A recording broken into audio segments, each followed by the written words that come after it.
तो hello students, welcome to a perfect learning club. बच्चों, आज का हमारा टॉपिक जो है वो आपको दिख रहा है, दैट इज रिफ्लेक्स एक्शन। ठीक है बच्चों, देखो जो हम धीरे धीरे जो टॉपिक टू टॉपिक वाइज हम पढ़ रहे हैं वो सिर्फ इसलिए ताकि आपको छोटी चीज इजीली आपका जो बेसिक है वो क्लियर होते चले। ठीक है, सबसे पहले हमने पढ़ा था कंट्रोल एंड कोऑर्डिनेशन। जिसने नहीं पढ़ा है वो सबसे पहले इसमें वीडियोस होगी मेरी कंट्रोल एंड कोऑर्डिनेशन, उसको सबसे पहले पढ़े। ठीक है, उसके बाद हमारा क्या टॉपिक आया था, जो कंट्रोल एंड कोऑर्डिनेशन से आगे सीधे जो सेकंड टॉपिक हमारा आता वो क्या आया था, हमारा एक्शंस के बारे में। राइट, मतलब हमारी जो नॉर्मल जो वेज में हमारा काम वर्क कर रहा है वो कैसे वर्क कर रहा है उसके बारे में हमने पढ़ा। थर्ड टॉपिक हमारा जो इंपॉर्टेंट टॉपिक है, ये भी एक इंपॉर्टेंट टॉपिक है, इससे पहले भी जो हमारा टॉपिक था वो भी इंपॉर्टेंट था। ठीक है, क्योंकि सब कुछ ब्रेन से ही हो रहा है, सब कुछ ब्रेन से हो रहा है, लेकिन ब्रेन तक जो इन्फॉर्मेशन अभी हम जो बेसिक पढ़ रहे हैं ना, अभी हमने ब्रेन नहीं पढ़ा, लेकिन अभी हम जो बेसिक पढ़े वो बेसिक ये बता रहा है हमें, वो हमें धीरे धीरे हमारा ये टॉपिक क्लियर कर रहा है कि अभी जो कंट्रोल एंड कोऑर्डिनेशन कर रहा है, ठीक है, वो ब्रेन कर रहा है, पर ब्रेन तक छोटी इंफॉर्मेशन कैसे पहुंच रही है। ठीक है, तो अभी हम वो पढ़ रहे हैं। राइट, आज का हमारा टॉपिक है वो है रिफ्लेक्स एक्शन। अभी तक हमने पढ़ा कि कोई भी हमारी बॉडी में कोई भी चेंजेस हो रहा है इन्वायरमेंट के रिस्पॉन्स में, तो हमने बोला ठीक है, वो रिस्पॉन्स में हो रहा है, वो हमारी बॉडीज में चेंजेस आ रहे हैं। बट आज का हमारा टॉपिक है वो है रिफ्लेक्स एक्शन। मतलब देखो, रिफ्लेक्स एक्शन से आप समझ रहे हो रिफ्लेक्स वर्ड क्यों यूज किया गया है। कोई भी सडन चेंज जो होता है एनवायरमेंट के रिस्पॉन्स में, ठीक है, any of the sudden changes in the response to environment. ठीक है, रिस्पॉन्स इन्वायरमेंट के रिस्पॉन्स में हम कोई भी एकदम से बिना सोचे समझे कोई भी स्टेप उठाते हैं या कोई भी हमारी बॉडी रिएक्शन देती है, बिना किसी चीज को सोचे हुए, बिना किसी चीज को समझे हुए हम तुरंत एकदम से, सडन समझ रहे हो, एकदम झटके से, तो कोई भी हम रिस्पॉन्स देते हैं उसको बोला जाता है रिफ्लेक्स एक्शन। आपको पता है जो भी हम एक्शन ले रहे हैं उस टाइम। ठीक है, जैसे फॉर एग्जाम्पल, एक छोटा सा एग्जाम्पल है, I pull my hand back from the flame. ठीक है, मतलब जैसे मैंने अपना हाथ एकदम से पीछे करा, हम मुझे पता है वहां पर मैंने फ्लेम देखा, मुझे नहीं पता था। मैं मान लो सिंपल सा एक एग्जांपल बताती हूँ आपको। जैसे हमने एक ऑब्जेक्ट लिया, ठीक है, ऑब्जेक्ट भी छोड़ो, हमने चाय चढ़ाई। ठीक है, चाय तो सब बनाते होंगे क्योंकि 10th में आगे सब चाय तो बनाते होंगे, है ना। ऐसा तो है नहीं कि चाय सबको बनी बुनी मिलती है, कोई ना कोई तो बनाते हो, कुछ ना कुछ तो चीज गर्म करते ही हो गया, इतने बड़े तो हो चुके हो। ठीक है, तो बच्चों देखो, हमने एक चाय गर्म करी। ठीक है, चाय गर्म करने हमारा जो ऑब्जेक्ट है, जो हमारा बर्तन है, हमने क्या किया, हमें नहीं पता वो गर्म है, हमने अभी चढ़ाई, हमें नहीं पता कि वो एकदम से हीट से इतना ज्यादा गर्म हो चुका है। हम उसकी टच करते हैं, और जैसे ही हम टच करते हैं हम तुरंत हाथ पीछे करते हैं, क्योंकि हमें हमारी ब्रेन तक वो इन्फॉर्मेशन पहुंच चुकी है कि वहां पर वो गर्म है, और अगर मैंने उसमें हाथ लगाए रखा तो मेरा हाथ जल सकता है।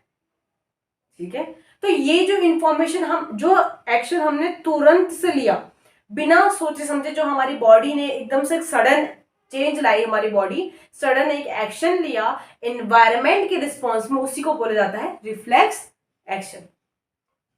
ठीक है, चलती गाड़ी में अगर कोई आग आग लग गया, हम तुरंत कूद जाएंगे क्योंकि हमारे ब्रेन तक वो इंफॉर्मेशन पहुंच चुकी है।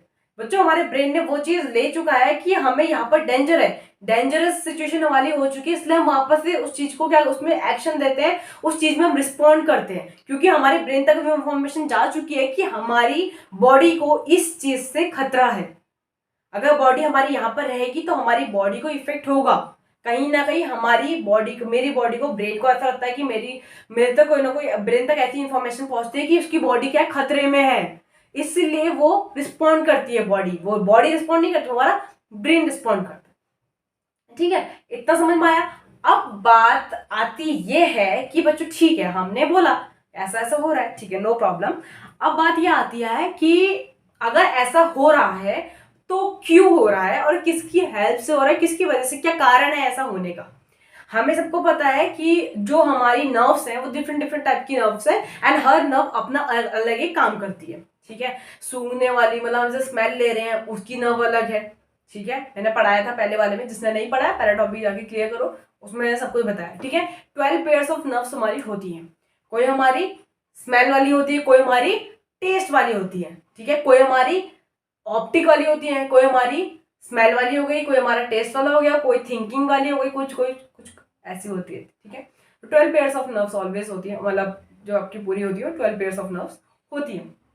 ठीक है, अब मेन क्वेश्चन ये है, मेन बात मतलब टॉपिक ये है कि ठीक है, लेकिन अभी हम यहाँ पे बात किसकी कर रहे हैं, थिंकिंग में, क्योंकि हम उस चीज को हमारी जो हमारे ब्रेन तक जो नर्व पहुंचा रही है वो कौन सी नर्व होगी, थिंकिंग वाली नर्व होगी, क्योंकि हमारे ब्रेन तक वो नर्व पहुंचाई, हमारी सोचने वाले जो हमने ये ऐसे टच किया तो ये थिंकिंग वाली नर्व्स तक गई, उसने सोचा कि हाथ पीछे करना है, तो वो नर्व्स कहाँ से गई, कैसे वहां तक ब्रेन तक इंफॉर्मेशन पहुंची, ये हमने पढ़ना है। तो अब क्या है, अगर हम एक नॉर्मल बात करें कि ठीक है, थिंकिंग वाली जो नर्व है वो रिस्पॉन्ड कर रही है, ब्रेन तक वो इंफॉर्मेशन पहुंचा रही है कि हमारे ब्रेन को ये वर्क करना है, ठीक है, थिंकिंग नर्व की बात हो रही है। अगर हम अपने छोटे से दिमाग से ये सोचे या हमें कोई ऐसा बोले, अभी तो हमें नहीं पता ना, तो अगर हमें हमसे ऐसा कोई बोला कि हमारी थिंकिंग नर्व होती है वो हमारे अदर नर्व्स के साथ मिलके और ब्रेन तक, ब्रेन की जो मेन होता है वहां तक इंफॉर्मेशन पहुंचाती है, ठीक है, लेकिन बच्चों ये बहुत ज्यादा टाइम लेगा, ठीक है, हम तुरंत रिस्पॉन्ड करें, मतलब तुरंत रिस्पॉन्ड करें, इसका मतलब क्या है, वो बहुत जल्दी वर्क कर रहा है, तो इसका मतलब ये तो हो नहीं सकता कि थिंकिंग नर्व हमारी सारी और जो अदर नर्व्स है उनके साथ कांटेक्ट करती है, पहले उनके साथ कनेक्ट रहती है, वो सारी नर्व्स के साथ इंफॉर्मेशन पहुंचाती है, फिर वो नर्व हमारे ब्रेन तक इंफॉर्मेशन पहुंचाती है। अगर ऐसा होता है तो ऐसे में हमारी बॉडी को बहुत ज्यादा डेंजर होगा, डेंजरस बन जाएगी सिचुएशन हमारी, क्योंकि उस टाइम पे अगर हम कोई हीट ऑब्जेक्ट है, कोई ऑब्जेक्ट है या हमने कोई फ्लेम को टच किया है, तो उस टाइम पे क्या हो सकता है कि हमारा हाथ, हम पूरी बॉडी जलने का पूरा खतरा है उसमें, ठीक है, तो इसका मतलब सिंपल तो यह है कि ऐसा तो नहीं हो रहा है। अब हो क्या रहा है फिर, तो मेन क्या है, होता क्या है, जो हमारी थिंकिंग नर्व होती है, ठीक है, जो हमारी थिंकिंग नर्व होती है वो क्या करती है, हमारे जो मसल्स है, जो मसल वाली नर्व है जो मूवमेंट कराती है, किसका, जो हमारी बॉडी की जो मसल्स हैं जो उनको मूवमेंट करा रही है, उनके साथ कनेक्शन में रहती है। कौन सी नर्व बोला मैंने, जो हमारी क्या है,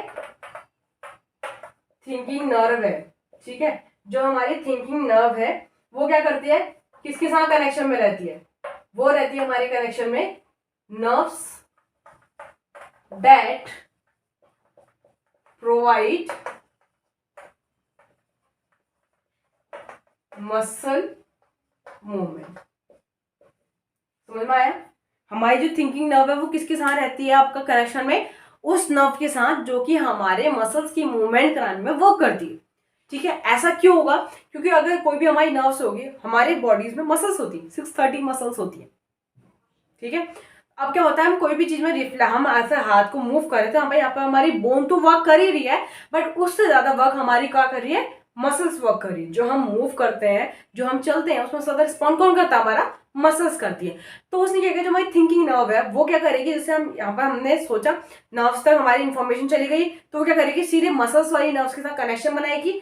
मसल्स वाली नर्व्स क्या करेंगे, अब ये जो नर्व्स हैं वो क्या करेंगे, आपका स्पाइनल कॉर्ड तक, स्पाइनल कॉर्ड में क्या होता है, बंडल्स ऑफ नर्व्स होती हैं, राइट, बंडल्स ऑफ नर्व्स होती हैं, किसमें, स्पाइनल कॉर्ड में। अब ये क्या करती है, जो आपकी जो इंफॉर्मेशन है वो कहाँ जाएंगी, एक आपका गुच्छे के फॉर्म में या फिर आप बोल सकते बंडल्स की फॉर्म में कहाँ जाएंगी, स्पाइनल कॉर्ड में हमारी नर्व्स होती है सारी की सारी, वहां पर ये दोनों क्या आप वहां पर कनेक्ट करेंगी, वहां तक इंफॉर्मेशन लेके जाएंगे, वहीं से हमारा जो स्पाइनल कॉर्ड है उसी को सीएनएस बोला जाता है। ब्रेन में आपको पता होना चाहिए कि दो होते हैं, पेरिफेरल नर्वस सिस्टम पीएनएस होता है, and second is CNS, central nervous system and peripheral nervous system. Peripheral का मतलब होता है upper surface and central means होता है सेंट्रल, आपको पता है, ठीक है। पेरिफेरल का आप बोल सकते हैं कि आउटर, एंड सीएनएस बोल सकते हो कि सेंटर। तो ये क्या करता है, स्पाइनल कॉर्ड क्या है हमारा, सेंट्रल नर्वस सिस्टम में आता है, सारी नर्व्स क्या होती हैं, बंडल की फॉर्म में सेंट्रल नर्वस सिस्टम में होती है, एंड उसके बाद वहीं से ब्रेन तक सारी इंफॉर्मेशन पहुंच रही थी। उस स्पाइनल कॉर्ड की हेल्प से ही, उस स्पाइनल कॉर्ड के अंदर ही सारे फंक्शंस होते हैं, वहीं से नर्व्स क्या करती हैं, ब्रेन तक इंफॉर्मेशन पहुंचाती है, एंड वहीं से रिफ्लेक्शन हमारी बॉडी में स्टार्ट हो जाता है, रिस्पॉन्ड करनी हमारी बॉडी स्टार्ट हो जाती है तुरंत उसी टाइम पे। समझ में आया, टफ नहीं है, मैंने बहुत इजी लैंग्वेज में आपको समझाने की कोशिश करी है। अब मैं आपको एक चीज बताऊं, तो हमारी बॉडी में जो ये वर्क कर रहा है, मीन्स जो मसल्स वाला वर्क कर रहा है, इसको एक वर्ड दिया गया है, रिफ्लेक्स आर्क। क्या वर्ड दिया गया है इसको, जो ये आपका मूवमेंट हो रहा है, ये जो आपकी थिंकिंग नर्व इसके पहुंचा रही है, इस वर्ड को नाम दिया गया है, या इस एक्शन को पूरा नाम दिया गया है रिफ्लेक्स आर्क। रिफ्लेक्स आर्क इसको नाम क्यों दिया गया है, क्योंकि एक आर्क समझ रहे हो, एक एंगल को बोला जाता है आर्क, पढ़ा होगा आपने फिजिक्स में, आर्क किसको बोला जाता है, एंगल को। मींस ये इंफॉर्मेशन वहां तक पहुंच रही है, वहां से स्पाइनल कॉर्ड है, स्पाइनल कॉर्ड टू ब्रेन जा रही है, मींस एक एंगल की फॉर्म में, या फिर आप बोल सकते हो एक साइकिल की फॉर्म में जो जा रहा है, पूरा एक एंगल बनाते हुए जा रहा है, पूरा ब्रेन तक इंफॉर्मेशन जैसा पहुंचा रहा है, इसलिए इसको नाम दिया गया है रिफ्लेक्स आर्क। ठीक है, अब बच्चों मैं आपको थोड़ा सा इसके डायग्राम में समझा देती हूँ, क्योंकि वो उससे आपको और इजीली समझ में आ जाएगा कि मैं कहना क्या चाह रही हूँ। ठीक है, क्योंकि आपके जो बेसिक है ना वो क्लियर होना बहुत जरूरी है। ब्रेन तो मैं बहुत इजी तरीके से समझा दूंगी आपको, बट उससे पहले क्या इंपॉर्टेंट होता है, ब्रेन से पहले क्या इंपॉर्टेंट है, उसकी आउटर की नॉलेज होना, राइट। इनर नॉलेज तो हो ही जाती है ना, तो आउटर नॉलेज। मान लो ये आपका क्या है, हॉट ऑब्जेक्ट। ठीक है, अब मुझे डायग्राम पे मत जाना, क्योंकि मेरे थोड़ा इसमें स्केच बनती नहीं है डायग्राम। ठीक है, सिर्फ मैं समझाने के लिए आपको मना रही हूँ।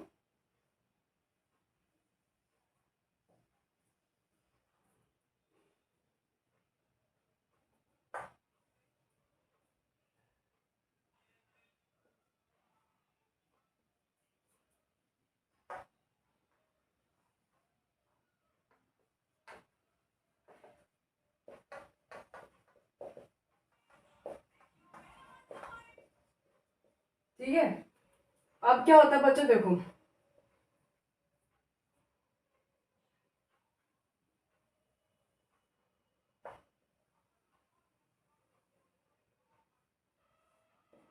पहले नाम लिख देते हो, फिर आपको होगा ना।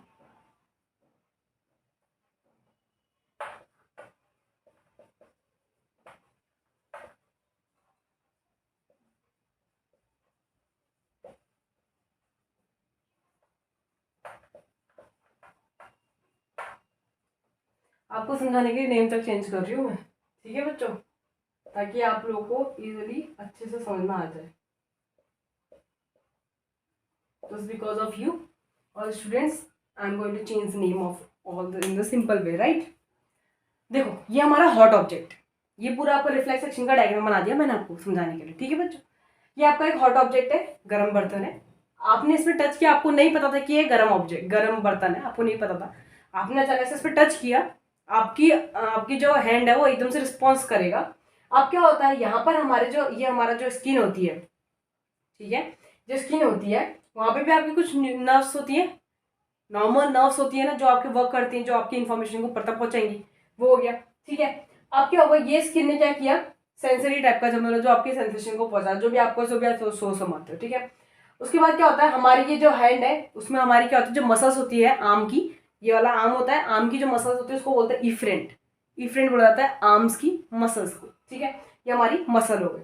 अब क्या हो, हमारे हाथ में दो टाइप की नर्व्स मूव करते हैं, सेंसरी और एक मोटर। सेंसरी भी जाएगा, मोटर भी जाएगा। ठीक है, दोनों वर्क करेंगे।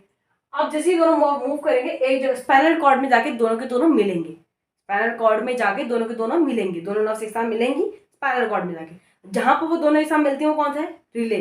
क्या बोलते हैं उसको, रिले न्यूरॉन, या फिर रिले नर्व बोल सकते हैं। ठीक है, जहां पर दोनों स्पाइनल कॉर्ड में जाके मिल रहे हैं उसको हमने क्या बोला, रिले, राइट। अब स्पाइनल कॉर्ड हमारा क्या है, सेंट्रल नर्वस सिस्टम है।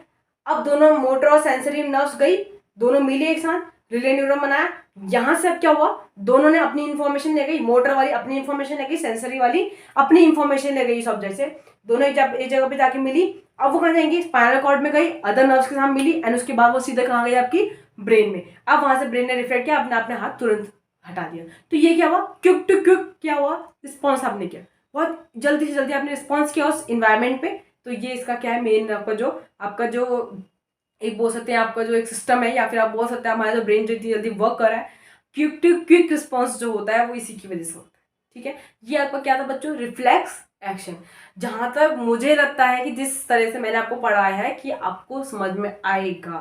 ठीक है, अगर फिर नहीं आता है, एनसीईआरटी ओपन करो एंड क्वेश्चंस रखो, क्वेश्चंस रखोगे तभी, क्वेश्चंस रखना शुरू करोगे तभी आपको समझ में आएगा। ठीक है, लेकिन मेरी एक ही आप लोगों से सबसे एक विनती समझ लो कि इससे पहले दोनों वीडियोस जरूर देखना, कंट्रोल एंड कोऑर्डिनेशन वाली भी है, उसके बाद मैंने एक और एक्शंस वाली बताई है, वो भी जरूर देखना। उसके बाद ये आपको समझ में आ जाएगा बहुत ईजिली से। ठीक है, अब हमारा टॉपिक होगा वो ब्रेन होगा, वो हम नेक्स्ट लेक्चर में कवर करेंगे, लेकिन उसके पहले आपके ये वाले टॉपिक्स क्लियर होना बहुत जरूरी है। ठीक है, थैंक यू सो मच।